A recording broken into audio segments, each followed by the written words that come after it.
ወወልድ ወመንፈስ ቅዱስ አሐዱ እግዚአብሔር ጸባዖት ፍጹም ዘመላ ሰማያተ ወምድረ ቅድሳተ ስብሐቲከ።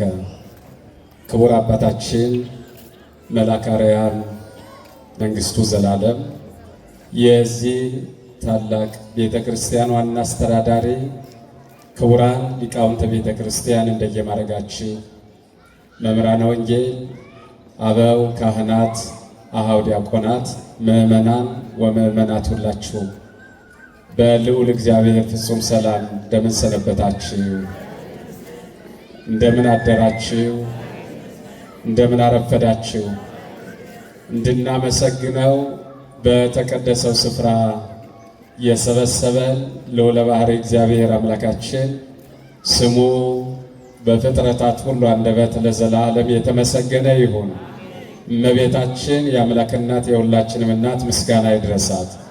በዛሬው ዕለት መታሰቢያቸውን ከምናደርግላቸው ታላላቅ ቅዱሳን አንዱ ይህ መልአክ ቅዱስ ሚካኤል ነውና የመልአኩ የቅዱስ ሚካኤል ፈጣን ተራዳይነትና ምልጃ ይድረሰን። ለቅዱሳን መላእክትም ምስጋና ይድረሳቸው። አይመርኩ ከመ በአማን ፈኖ እግዚአብሔር መልአኮ ዋዳነኒ። እግዚአብሔር በእውነት መልአኩን ልኮ እንዳዳነኝ አወቅሁ። እግዚአብሔር በእውነት መልአኩን ልኮ እንዳዳነኝ አወቅሁ። ሲንቃል እንዳይበሉ እግዚአብሔር በእውነት መልአኩን ልኮ እንዳዳነኝ አወቅሁ። እግዚአብሔር በእውነት ነው ያለው። የተናገረው ሐዋርያው ቅዱስ ጴጥሮስ ነው። የምናገኘው በግብረ ሐዋርያት ምዕራፍ 12 ቁጥር 11 ነው። እግዚአብሔር በእውነት መልአኩን ልኮ እንዳዳነኝ ያወቅሁ የሚለውን ቃል ከያዛችሁ ምዕራፍና ቁጥሩ በፍጹም አይጠፋባችሁም። ምክንያቱም ምዕራፉም ዕለቱ ነው፣ ቁጥሩም ዋዜማው ነው። ምዕራፉ ምን ሆኖ አልኋችሁ? ዕለቱ ነው። ዕለቱ ማለትም ማለት ነው ዛሬ ቀኑ ማለት ነው። ቀን ስንት ነው? ዋዜማው ደግሞ ስንት ነው? ስለዚህ ምዕራፉ ስንት ነው አልኋችሁ? 12 ቁጥርስ 11 ይጠፋ። እግዚአብሔር በእውነት ማንን ልኮ? መልአኩን ልኮ እንዳዳነኝ አወቅሁ። በዚህ ኃይለ ቃል ታላቅ ምስክርነት ነው። በመሰረቱ ምእመናን ብዙ ጊዜ የኢትዮጵያ ኦርቶዶክስ ተዋሕዶ ቤተ ክርስቲያን የእግዚአብሔርን የማዳኑን ሥራ፣ የቅዱሳንን ምልጃ፣ የመላእክትን ፈጣን ተራዳይነት ያለምንም ጥርጥር ያለምንም ክርክር አማላጅነታቸው ታላቅ ምስክርነት የምንሰጠው ከነዚህ ቅዱሳን ተነስተን ነው። ይህንን ምስክርነት የመላእክን አዳኝነት፣ የመላእክትን ጥበቃ፣ የመላእክትን ቃል ኪዳን መላእክት ማዳን እንደሚችሉ ታላቅ ምስክርነት ከሰጡት ቅዱሳን አንዱ ቅዱስ ጴጥሮስ ነው። የእኛ ምስክርነት ከቅዱስ ጴጥሮስ ቢያንስ እንጂ አይበልጥም። የመላእክትን ምልጃ፣ የመላእክትን ቃል ኪዳን፣ የመላእክትን የማዳን ሥራ መላእክት ያድናሉ፣ መላእክት ያማልዳሉ፣ መላእክት ይጠብቃሉ፣ መላእክት ይታደጋሉ የሚለው ስንሰማ እንዴት መላእክት ያድናሉ የሚለን ቢኖር ጴጥሮስን ጠይቀው እንበል። ምክንያቱም ቅዱስ ጴጥሮስ እግዚአብሔር በእውነት ነው ያለው። መልአኩን ልኮ እንዳዳነኝ አወቅሁ የሚል ቃል ነግሮናል። ትምህርቱ 3 መሰረታዊ ነገሮችን የያዘ ነው። አንደኛ የላከ እግዚአብሔርን፣ ሁለተኛ የተላከ መልአኩን፣ ሶስተኛ የተላከለት ቅዱስ ጴጥሮስን። የላከው እግዚአብሔር ነው። የተላከው ቅዱስ ሚካኤል ነው። እንዲሁም ደግሞ የተላከለት ቅዱስ ጴጥሮስ ነው። ምስክርነት የሰጠው እግዚአብሔር በእውነት ካለ በኋላ መልአኩን ልኮ ነው የሚለው። የመላእክት አዳኝነት፣ የመላእክት ጥበቃ ከእግዚአብሔር ተልኮ መሆኑን የመሰከረ እግዚአብሔር ከእግዚአብሔር ይላካሉ። ሳይላክ የሚመጣ መልአክ የለም። ሳይታዘዝ ቃል ኪዳን ሳይሰጠው አዳነን ያልነው መልአክ የለም። በእግዚአብሔር ትእዛዝ፣ በእግዚአብሔር ቃል ኪዳን፣ በእግዚአብሔር በሰጣቸው ቃል ኪዳን ጥበቃ መልእክት ምክንያት ይህንን ይነግረናል። ስለዚህ የላከ እግዚአብሔርን የተላከ መልአኩን የተላከለት ቅዱስ ጴጥሮስን ይነግረናል። በሌላ አገላለጥ የእግዚአብሔርን አምላክነት፣ የቅዱሳን መላእክትን ተራዳይነት፣ የሰውን እምነትና ምስክርነት ነው የሚያሳይ ትምህርቱ። የእግዚአብሔርን አምላክነቱን ያሳያል፣ እግዚአብሔር በእውነት ስለሚል። በመቀጠል የቅዱሳን መላእክትን ተራዳይነት ያሳያል፣ መልአኩን ልኮ ስለሚል። አዳኝነታቸውን ያሳያል፣ አዳነኝ ስላለ። የሰውን እምነትና ምስክርነት ያሳያል። የመላእክትን ተራዳይነትና ጥበቃ ስናይ ያን ጊዜ እግዚአብሔር ቸርነቱን እናደንቃለን፣ አምላክነቱን እንረዳለን። የመላእክትን አዳኝነት ጥበቃ እናምናለን፣ ታላቅ ምስክርነትም እንሰጣለን። በሌላ መንገድ መማር፣ ማወቅ፣ መረዳት፣ ማመን፣ መጽናትን ነው የሚያሳየን። ይህ መጽሐፍ የሚያሳየን አንደኛ እንማረው፣ በደንብ እንወቀው ቅዱስ መጽሐፍን። እግዚአብሔር በእውነት መልአኩን ልኮ እንደሚያድን እንማር። የተማርነውን እንወቀው፣ ያወቅነውን እንረዳው፣ የተረዳነውን እንመነው፣ ያመንነው ጸንተን እንኖርበት። በሌላ መንገድ እናስብ፣ እናገናዝብ፣ እናሰላስል። በደንብ አስቡት፣ በደንብ አገናዝቡት፣ በደንብ አሰላስሉት። ማሰብ እግዚአብሔር በእውነት እስቲ በደንብ አስቡት። እግዚአብሔር በእውነት መልአኩን ልኮ እንዳዳነኝ ምን አለ አወቁ። በደንብ አስቡት። በደንብ ይህንን ቃል እግዚአብሔር በእውነት መልአኩን ልኮ ሚለውን አስቡት፣ አስቡበት፣ ከልብ አስቡ። ቀጥሉና አገናዝቡት። የእግዚአብሔርን ድንቅ ሥራውን፣ የመልአኩን ተራዳይነት፣ እኛን ያዳነበትን መንገድ አገናዝቡት። ማለት ገንዘብ አድርጉት፣ የራሳችሁ አድርጉት። አሰናስሉት፣ እንደ ሰንሰለት አያይዙት። ምክንያቱም እግዚአብሔርን ከመላእክት ጋር፣ መላእክትን ከሰው ልጆች ጋር ሰንሰለቱን የጠበቀ ነው የእግዚአብሔር የማዳኑ ሥራ። አንዳንድ ጊዜ መዳን በሌላ በማንም የለም የሚለውን መጽሐፍ ቅዱስ አንዷን ጥቅስ ብቻ ይዘው ግራ የሚጋቡ ስላሉ፣ መዳን በሌላ በማንም ያለም እኮ ይሄ ሐዋርያ ቅዱስ ጴጥሮስ ነው። ምክንያቱም ለምን እንዲህ አለ? ስለተከሰሰ፣ በአደባባይ ለፍርድ ስለቆመ። ሙሉ ታሪኩን ግብረ ሐዋርያትን አንባችሁታል። መዳን በሌላ በማንም የለም ይላል። ለምን መልአኩን ያድናል ይላል የሚል ቢኖር ማዳን በሌላ በማንም የለም የሚለውን ቃል እስቲ ከላይ ጀምር አንብበል ይበሉት። ቃሉ እንዲህ ነው የሚለው፣ በልመና የሚኖር መጓዝ የማይችል ማየት የማይችል ነገር ግን ጆሮ ብቻ በመስማት በእምነት የጸና አንድ የኔ ቢጤ እንደነበረ መጽሐፍ ቅዱስ ይዘግበዋል።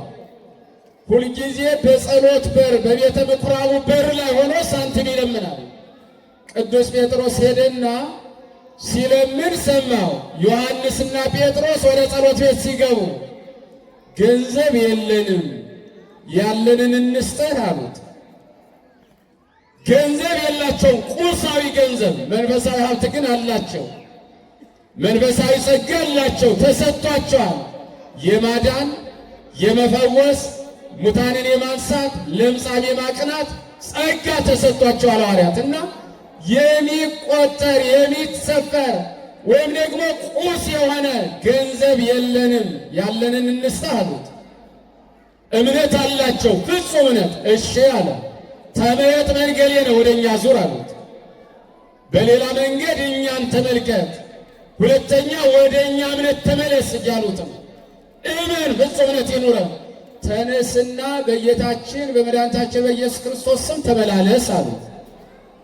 ተነሳና ያ መሄድ የማይችለው ተፈውሶ ድኖ ድንቅ ታምር ተሰራና ተነስቶ ይመላለስ ይሮጥ ጀመረ። አሁን ማን ያዳነው? ማን ያዳነው? አይደለም፣ ቀጥታ ያለውን ቃል ነው። ማን ነው ተነስና ምን በል ያል ተመላለስ ያለው ማን ነው? ያለንን እንስጥህ አሉት። ያዳነው ቅዱስ ጴጥሮስ ቅዱስ ዮሐንስ ናቸው ያዳኑት። ያዳኑት በስሙ ነው። በኋላ ይህ ድንቅ ነገር እንዴት ሊሆን ቻለ የሚል በምን መንገድ በማን ስልጣን እንዴት አዳናችሁ ተብለው ተከሰው አደባባይ ቆሙ። በኋላ ምን አሉ? መዳን በሌላ በማንም የለም አሉ። ምክንያቱም ያ ሌላ በማን አለ? በስሙ ነው ያዳን ነው አሉ። አሁን ይችን ብቻ ይዘው ሰዎች መዳን በሌላ በማንም የለም ይላሉ። ያዳነው እኮ ጴጥሮስ ነው። ያዳነው ግን በስሙ ነው። ያዳነው በመዳን በሌላ የለም ያለ እኔ አይደለሁም። በተሰጠኝ እምነት፣ በተሰጠኝ ቃል ኪዳን፣ በተሰጠኝ ጸጋ በስሙ ነው ያዳኑት እንጂ ሌላ በማን አድነዋለሁ? በስሙ ነው ያለው ጴጥሮስ ነው የመለሰው። ስለዚህ ሰንሰለቱን የጠበቀ ነው። እግዚአብሔር ድንቅ ስራውን ቸርነቱን በመላእክት ያሳድራል፣ ይቀጥላል በሕዝቡ። ለዚህ አይደል እኔ አልበቃሁም ብለን ለቅዱሳን እናገራለን። ቅዱሳን ደግሞ ወደ እግዚአብሔር ያመለክታሉ። በዚህ ዓለም እንኳን በጣም ለአንድ አለቃ የሚቀርብ ሰው የለም እንዴ? አለቃውን ብትነግርልኝ የሚባል እግዚአብሔር እኮ መላእክት ቅዱሳን እንዲሁ ናቸው። የሚሳነው ነገር ኖሮ አይደለም። አንዱን ሲሰራ አንዱ የሚቀርበት ሆኖ አይደለም። ያከበራቸው ቅዱሳን ክብራቸው ይገለጽ ዘንድ ግን ይንጸጋ ሰጥቷቸዋል። ስለዚህ ማሰብ፣ ማገናዘብ፣ ማሰላሰብ፣ በሌላ መንገድ መደነቅ፣ መደመም፣ መገረም፣ መመሰጥ። ሁሌ የእግዚአብሔርን ሥራ ስናይ፣ የመላእክትን ድንቅ ነገር ስናይ፣ የቅዱሳንን ድንቅ ነገር ስታዩ አድንቁ። ሥራ ግሩም ነው በሉት። ሁለተኛ በጣም በተደሞ ተመልከቱት።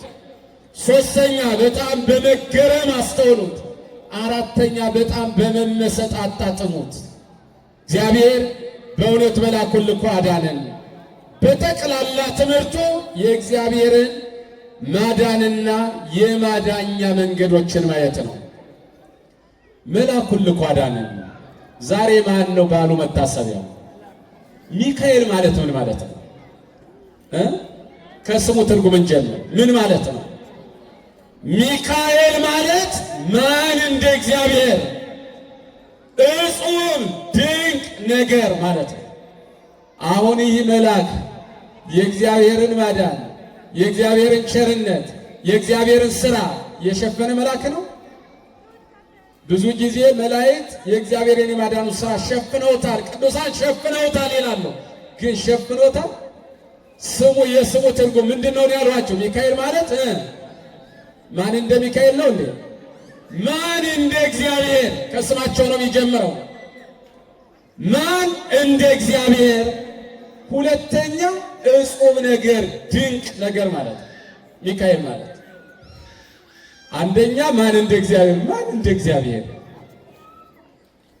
የማያንቀላፉ፣ የማይደክሙ፣ የማይተኙ፣ የማይሰለቹ፣ የማይሞቱ አገልጋዮች ያሉት ማን እንደ እግዚአብሔር።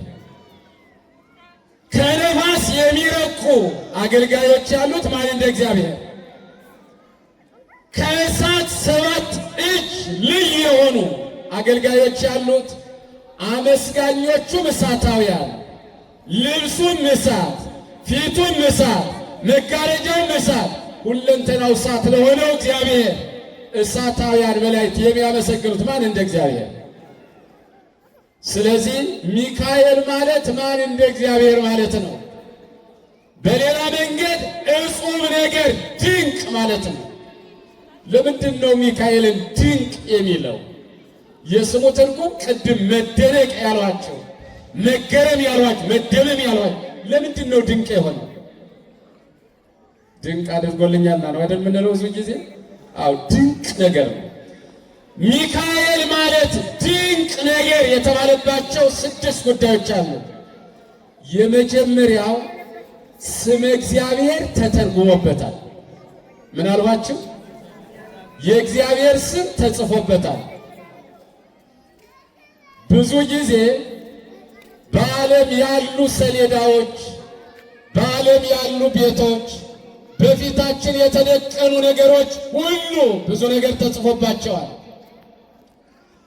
ከዓለማውያን ስነ ጽሑፍ የተለየ በጣም ከምናደንቃቸው ንባባት በተለየ መንገድ ያለ ጸሐፊ፣ ያለ ደራሲ፣ ያለ ጸሐፊ፣ ያለ ተርጓሚ የእግዚአብሔር ስም ተጽፎበት የተገኘው ይህ መልአክ ነው። ያለ ጸሐፊ የተጻፈ ከሰማይ በታች እኮ ሌላ መጽሐፍ የለም። መጽሐፍ እንበለ ጸሐፊ፣ መጽሐፍ ያለ ጸሐፊ የለም። ግን ያለ ጸሐፊ ስመ እግዚአብሔር ተጽፎበታል። ጸሐፊው ባለቤቱ ነው፣ ራሱ ነው። ስመ እግዚአብሔር እንዴት ካልን ሚካኤል የእግዚአብሔር ስም ነው። ሚካኤል እኮ ማን እንደ እግዚአብሔር ያልነው እኮ የመልአኩና የባለቤቱ ስም የተጻፈበት ነው። የእሱን ስም ከማን መሰረቱ ማን ነው? ሚካኤል የሚለው ስናይ መሰረትና ጣሪያ ጠፈርና መሬት ሆኖ ነው የምታዩቸው። የተያዘ ነው። ማዳንን የማዳን ቃል ኪዳን ሲሰጠው ቀድሞ ስሙንም ሰጥቶ ነው። ስም ነው መጀመሪያ የሰጠው። ስሙን ሳይሰጥ የማዳን ስራውን አይሰጥም።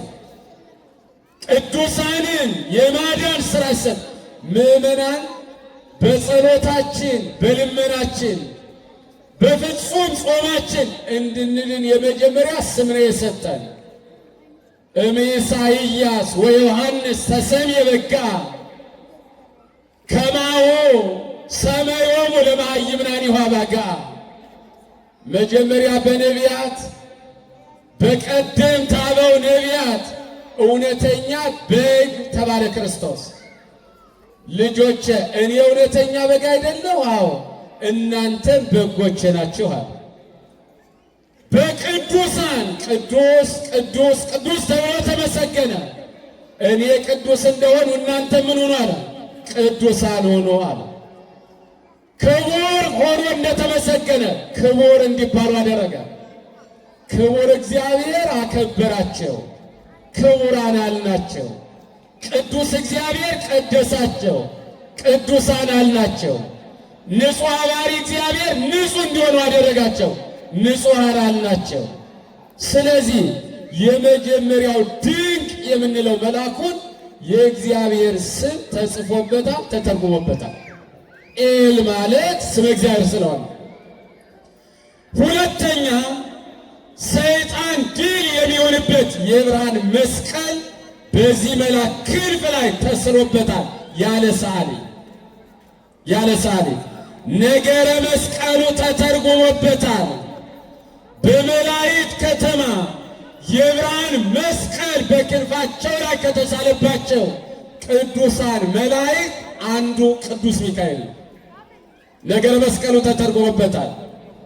እግዚአብሔር በተፈጥሮ ሰውን መስቀል አድርጎ እንደፈጠረው እንደሰራው ውብ እንዳደረገው በመላእክት ክንፍም በብርሃን ላይ ብርሃን ስሎ ብርሃናውያን ናቸው።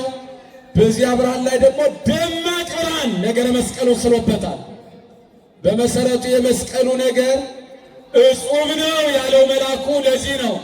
እጹብ ነገር በእንተ መስቀሉ ለክርስቶስ፣ የመስቀሉ ነገር እጹብ ነው፣ ድንቅ ነው በማለት የተናገረው መላእክት ከዲያብሎስ ጋር ውጊያ በጀመሩበት ሰዓት ሲዋጉት ስሙን መስቀሉን ይዘው ነው። ለምን ስሙ ኤል የሚለውን ሰጣቸው። ዲያብሎስ ሎስ ይላል እንጂ ዲያብሎስ ኤል እንለዋለን እንዴ? አንለውም። ሚካኤል፣ ሩፋኤል፣ ገብርኤል፣ ሳቆኤል እያለ ነው የምንለው። ዲያብሎስን ድል ያደረጉት የብርሃን መስቀል በክንፋቸው ሳለላቸው ከፊት መቆም አልቻለም። አንድ ናቸው። በተፈጥሮ ተመሳሳይ ናቸው። ባለመመላእክት አኗኗራቸው የቦታ እንጂ አንድ ነበረ። በብዙ ነገሮች ልዩነቱ ግን ስሙን ከመስቀሉ ጋር ሰጣቸው። በዲያብሎስ ዘንድ ግን የለም። ስመ እግዚአብሔር ተተርጉሞበታል። ነገረ መስቀሉ ተስሮበታል። ያለ ሰዓሊ መጽሐፍ ያለ ጸሐፊ፣ ስዕል ያለ ሰዓሊ ተስሮ ያየነው በዚህ ነው። ሶስተኛ ነገረ ማርያም ተተርጉሞበታል። ይህ መልአክ እመቤታችን በአምላክ ሕሊና ታስባ ትኖር ነበር አይደል የሚለው መጽሐፍ። ዓለም ሳይፈጠር በአምላክ ሕሊና ምንም እመቤታችን ብቻ ፍጥረት በአምላክ ሕሊና ታስቦ ይኖር ነበር። አንዳንዶቹ ስለ እመቤታችን ስለ ቅዱሳን ሲነሳ ይነዝራቸዋል። ግን በአምላክ ሕሊና ፍጥረት ነው የተሳለው። በአምላክ ልቡና ፍጥረት ተስሯል። ሳያስብ ሳይናገር ሳይሰራ የፈጠረው የሰራው ስራ የለውም። እንደ ሰው አይደለም። ሰው ሳላስብ ነው የሰራሁት ይላል። ሰው ሳላውቅ ነው ይላል። እግዚአብሔር ፍጥረቱን የፈጠረ አስቦ ነው።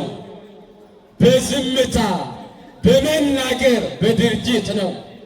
ስለዚህ በአምላክ ሕሊና አይደለም እናቱን በእናንተ ሕሊና እንኳን መንግሥተ ሰማያት አልተሳለችም እንዴ? አለች እኮ። በእኛ ልብ ገና ወደፊት የምናገኛት መንግሥተ ሰማያት በጣም ደካማ በሆነው ፍጥረታት በጣም ኃጢአት የሚስማማን በሆነ የሰው ልጆች መንግሥተ ሰማያትን በልባችን ከሳልናት እግዚአብሔር እናቱን በልቡ ቢስላት ገና ሳይፈጥራት ምኑ ነው የሚቀርነው? ምንም። ምንድን ነው የሚደንቀን? ገና ያልሰራኸው ስራ በልብህ አላቀድኸው፣ በሕሊና አላሰበው።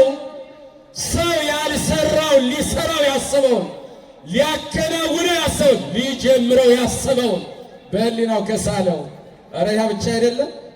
ብዙ ጠበብቶች፣ ብዙ ባለሙያዎች፣ ብዙ ኢንጂነሮች ያልተሰራውን ቤት በወረቀት ስራችሁ አላሳያችሁንም?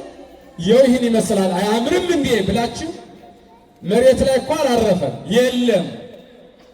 ግን ስላችሁ አሳያችሁን አናምንም እንላችኋለን።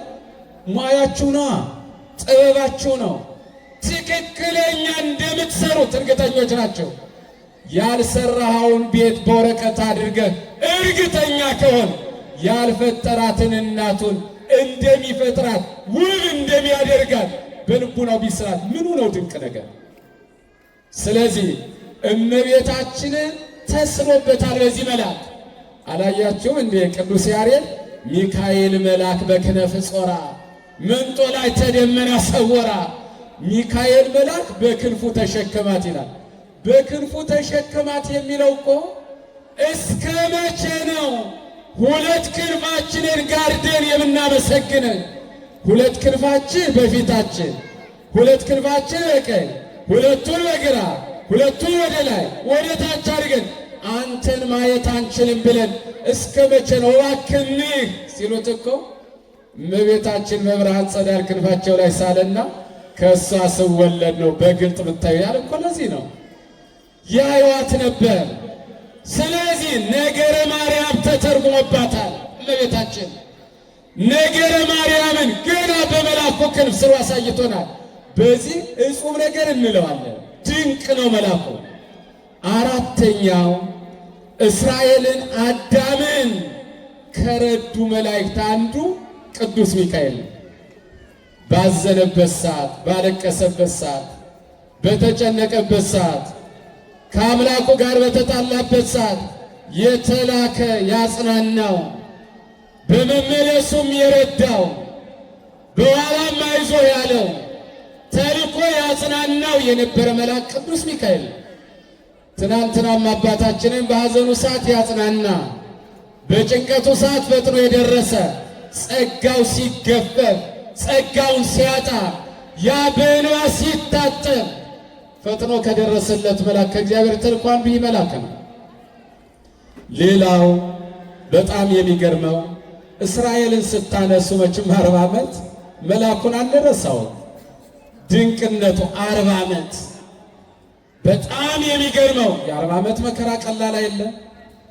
በጣም የ40 ዓመት በመሰረቱ የ40 ዓመት መከራ እንላለን እንጂ ምን ጎደለባቸው? እነሱ ጎድለዋል።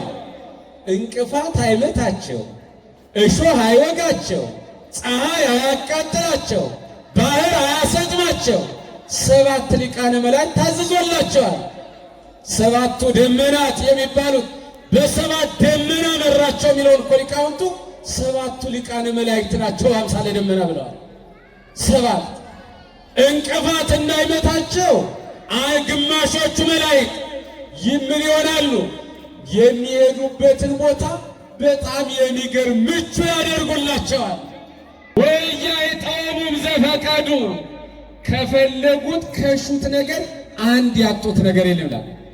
የሚመገቡት መና ምን አለ ስጋ ቢሆን ብለው ሲመኙ ስጋ ይሆናል። ምን አለ ወተት ቢሆን ብለው ሲመኙ ወተት ይሆናል። ምን አለ እንዲህ ቢሆን የፈለጉትን ይሆን ነበረ። የጎደሉ ግን እነሱ ናቸው። ጫማ ያልቅባቸው ጫማው መመሪያ ተሰጥቷል። ለ40 ዓመት ባለበት ቀጥል እንዳታልቅ የሚል ጸጉራቸው አይ ጸጉር ቤት የት እናገኛለን እንዳይሉ ለ40 ዘመናት ያቺ አንዲት ጸጉር ወደ ላይም ወደ ታችም እንዳትሆን መመሪያ ተሰጥቶታል ከእግዚአብሔር። ልብሳቸው እንዳያልቅ በለበሷት ዕለት ጉዞ ከጀመሩባት ዕለት 40 ዓመት እስከሚሄዱ ባለችባት እንድትቀጥል ታዝዟል። ምን ጎደለባቸው? ማንን ይዘው? ይህን መልአክ ይዘው እስራኤልን የረዳ የመራ የጠበቀ ጠላት ሲመጣ ከኋላ ከፊት ከቀኝ ከግራ ጠላት እንድል ያደርግ የነበረው ይህ መልአክ ነው። ድንቅ ነው። የማያንቀላፋ ጠላት አለን። ለማያንቀላፋው ጠላት የማያንቀላፋ ጥበቃ ያስፈልገዋል። የዕድሜ ባለጸጋ የሆነ ጠላት አለን። እንደምን አደራችሁ? የዲያብሎስ ዓመቱ ስንት ነው? 5718 ዓመቱ ነው።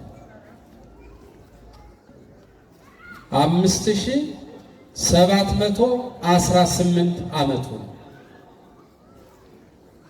የሞተ ሰይጣን አይታችሁ ታውቃላችሁ? ሞተ ተቀበረ። እዚህ ቦታ የሰይጣን መቃብር አለ የሚባል ታውቃላችሁ እንዴ?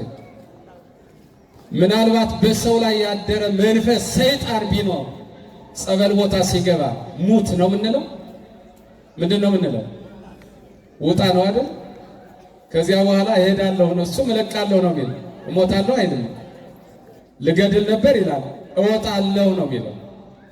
እንዲሁ ከሰዎች ይወጣል፣ በሰነፎች ያድራል፣ በጾም በጸሎት ያስወጡታል። አሁንም እንዲሁ ሰው ይፈልጋል። እንዲህ እየሆነ 7518 ዓመቱ ነው። አይተኛም፣ አያንቀላፋም፣ አይደክምም፣ አይሰለችም፣ ተስፋ አይቆርጥም። እና የ7518 ዓመት የሥራ ልምድ አለው ማለት ነው። በሌላ አነጋገር ስራው ያው ማሳት ነው። ኃጢአት ማሰራት መቼም ሌላ ስራ የለውም። ይህን ያህል የሥራ ልምድ ያለውን ጋኔን መቋቋም የምንችለው 7518 ዓመት የመጠበቅ የማገልገል የመላላክ የማመስገን ልምድ ያላቸው ደግሞ መላእክት አሉ። እንደኛ እንቅልፍ ቢሆን እንደኛ ስንፍና ቢሆን እንደኛ ድካም ቢሆን እንዲህ አይነቱን በጣም ተንኮለኛ ዘመናት አልፎ ብዙ ነገሮችን ነቢያትን ያየ ሐዋርያትን ያየ ክርስቶስ ሲሰቀልም የተመለከተ በአይሁድ ልብ አድሮ ስቀሉት ያለ ሰይጣን ማን ይችለው ነበረ? እንደኛ ስንፍና። ግን እግዚአብሔር ድንቅ ነገር የማዳኛ መንገዶች አሉ። ይህን መልአክ ሰጠን። እሳቱን በእሳት ነው የሚቀጣ። ረቂቁን ጠላት በረቂቅ መሳሪያ ነው የሚመታው።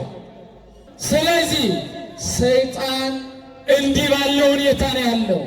ለዚህ የማያንቀላፋ ትጉ ጠባቂ ይህንን መልአክ ሰጠን። ቅዱሳን መላእክት አሉን።